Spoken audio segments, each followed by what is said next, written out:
ذرا ایک لمحے کے لیے تصور کیجئے نبی کریم صلی اللہ علیہ وسلم کے ایک ایسے صحابی کو کہ جب بھی وہ سرخ پٹکا باندھ لیتے تو میدان جنگ میں یہ اعلان ہوتا کہ اب موت خود ناچنے کے لیے تیار ہے۔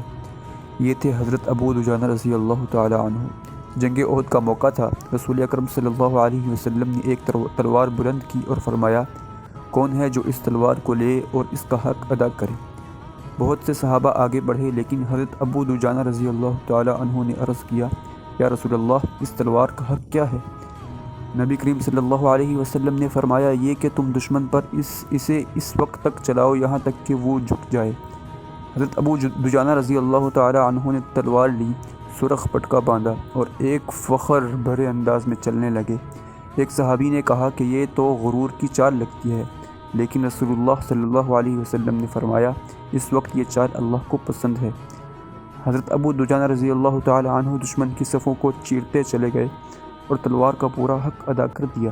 جب ایک عورت ان کے سامنے آئی تو وہ رک گئے اور فرمایا، میں رسول اللہ صلی اللہ علیہ وسلم کی تلوار کو کسی عورت کے خون سے آلودہ نہیں کر سکتا، یہ ہے